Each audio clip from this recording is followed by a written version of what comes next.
Next question, question number 32 है student. तो start करते हैं। Sales of good ₹6,000 to Madan were recorded as 600 in the sales book. It means आपने good sale करी 6,000 की मदन को और 600 रिकॉर्ड कर दिया है सेल्स बुक में।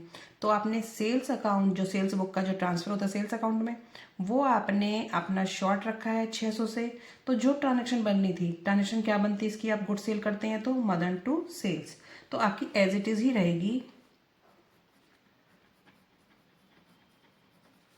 मदन्स अकाउंट डेबिट टू सेल्स, क्योंकि वो शॉर्ट रखा गया है तो एज इट इज ही रहेगी। Debit short to be debited, credit short is to be credited. Amount कितना आ जाएगा, 600 से पहले कर दिया है तो डिफरेंस आ जाएगा 5400 क्योंकि 600 पहले कर दी है और जो कि करने कितने थे 6000, तो आप डिफरेंस डाल देंगे। ठीक है, सेकेंड ट्रांजेक्शन देखते हैं। Credit purchase of goods from Mohan amounting to 2000 has been wrongly passed through the sales book. Credit purchase of goods करी है मोहन से, तो क्या ट्रांजेक्शन होगी, परचेज टू मोहन, लेकिन रॉन्गली पास कहाँ कर दिया है, सेल्स बुक में। अब आपने सेल्स बुक का सेल्स अकाउंट आपने क्रेडिट करा होगा।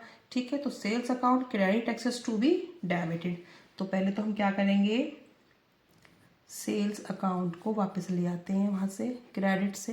परचेज अपनी जगह पर शॉर्ट रह गया, परचेज अकाउंट डेबिट, परचेज आपका डेबिट होता है हमेशा, टू क्या नाम है इसका, मोहन। ठीक है, तो अमाउंट कितना हो जाएगा 2000 एंड मोहन में आ जाएंगे 4000। ट्रांजेक्शन बिल्कुल सिंपल है, ये सारी बार बार रिपीट हो रही हैं। नेक्स्ट देखिए, return of goods worth 500 by customer. By customer it means sales return was entered in the purchase return book.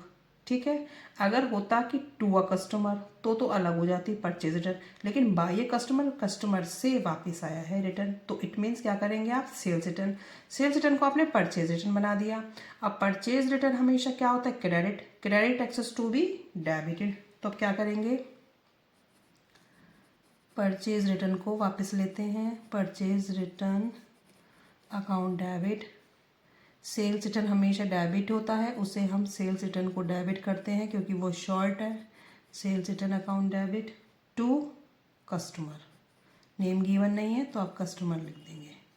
ठीक है, अमाउंट है आपका कितना, 500 और 1000। ठीक है, सेल्स रिटर्न को परचेज रिटर्न बना दिया। परचेज रिटर्न क्रेडिट में एक्सेस था तो डेबिट कर दिया, ये डेबिट में शॉर्ट है, कस्टमर आपका क्रेडिट हो जाएगा 1000 से। नेक्स्ट ट्रांजेक्शन है, cheque of 400 receive from Ranjan was dishonour was debit to the discount account.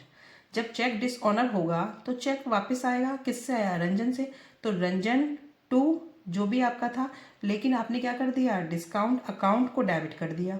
अब करना किसको था डेबिट, हमें रंजन को करना था। अब क्या करेंगे, डिस्काउंट अकाउंट आपका डेबिट में एक्सेस है तो उसे क्रेडिट पहुंचाएंगे, रंजन अपनी जगह शॉर्ट है, Ranjan account debit to discount account, उसने डिस्काउंट अकाउंट को डेबिट कर दिया, जबकि करना किसको था, रंजन को डेबिट। तो ये आपका debit excess to be credited और ये शॉर्ट रह गया है अपनी जगह, तो वहीं पे रहेगा कितना, 400। नेक्स्ट ट्रांजेक्शन देखते हैं। A bill 820 receive from Ramesh for repair of machinery was entered in the purchase book as 720। अब जो रिपेयर कराया मशीनरी का, तो रिपेयर अकाउंट डेबिट होना था, लेकिन वो कर दिया किसमें, परचेज बुक में, परचेज अकाउंट बढ़ा दिया। अब परचेज अकाउंट बढ़ा दिया तो उसको क्रेडिट में पहुंचाएंगे और रिपेयर अपनी जगह पर शॉर्ट है। अब कैसे करेंगे, जब हम रिपेयर कराएंगे तो रिपेयर अकाउंट डेबिट होना था। ठीक है, परचेज में कर दिया तो परचेज को अब क्रेडिट पहुंचाओ, परचेज अकाउंट, पहले अमाउंट डालते हैं। रिपेयर मेरा कितने का है, 820 का, परचेज कितने से बढ़ाया उसने, 720 से। अब 100 का जो डिफरेंस आ रहा है वो हम किस में डालेंगे, रमेश में, टू रमेश 100। ठीक है, क्योंकि रमेश के में पहले क्या कर चुके होंगे, 720 डाल चुके होंगे, अब 100 और डालने हैं तो 100 और डाल दिया हमने। ठीक है।